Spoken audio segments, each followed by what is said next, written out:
Hello, Vikings fans. Welcome to Channel Skol Nation Vikings Daily, your go-to source for all things Minnesota Vikings.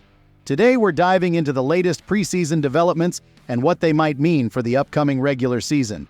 So grab your purple and gold gear, because we're about to break down the key takeaways from an undefeated preseason and what's next for our team. Stick around. There's a lot to unpack. The Minnesota Vikings wrapped up preseason play with an undefeated record, something that hasn't happened in quite a while. Now, I know what you're thinking. Preseason games don't count in the standings, but there's more to this story than just wins and losses. The real victory lies in how this team handled crucial issues that have plagued them in recent years. And with Week 1 just around the corner, these early signs give us a lot to be hopeful about. But don't take my word for it. Stay tuned, because by the end of this video, we'll uncover what might be the Vikings' secret weapon heading into the new season. One of the biggest concerns last season was turnovers. The Vikings turned the ball over 7 times in the first 3 games of the 2023 season, a statistic that made every fan cringe. Fast forward to this year, and the story has changed.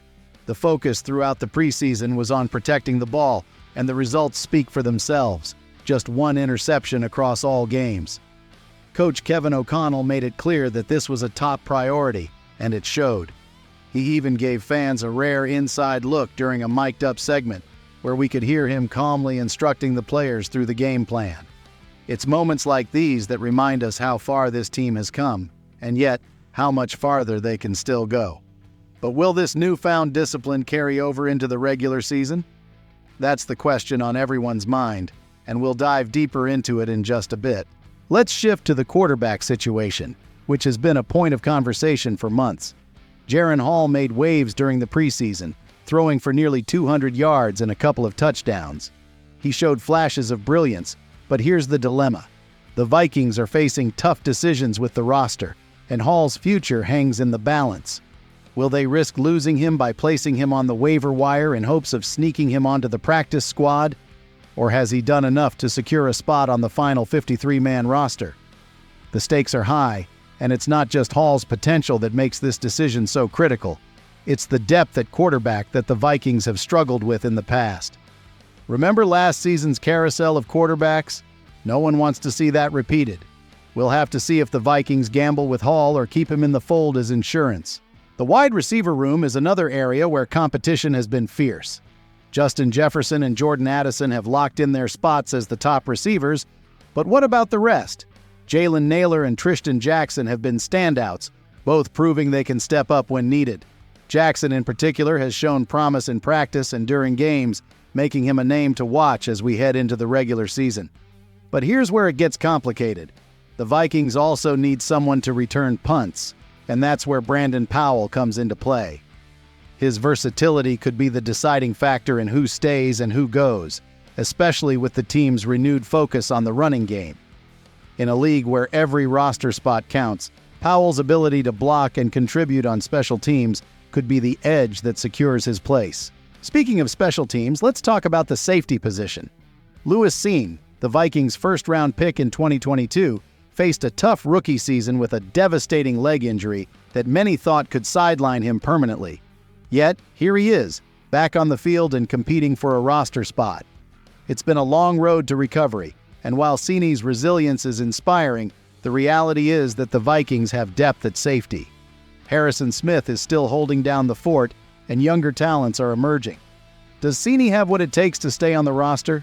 That's a tough call, and the decision-making process will be one of the more closely watched storylines as we get closer to final cuts. Now, let's not overlook the running game. The Vikings, known for their pass-heavy offense under Coach O'Connell, surprised many by averaging over 100 rushing yards per game in the preseason. Ty Chandler and Keeney Nwangwu have shown that the Vikings might not need a star running back to maintain an effective ground game. While Dalvin Cook's departure left a big hole, the committee approach seems to be working, and that balance between the run and pass could be the key to keeping defenses off balance. It's a shift in philosophy, but one that could pay dividends as the season progresses. As we edge closer to Week 1, the leadership on this team will be tested. Sam Darnold, now stepping in as the starting quarterback after an unfortunate injury to J.J. McCarthy, has shown flashes of leadership throughout the preseason. But preseason is one thing.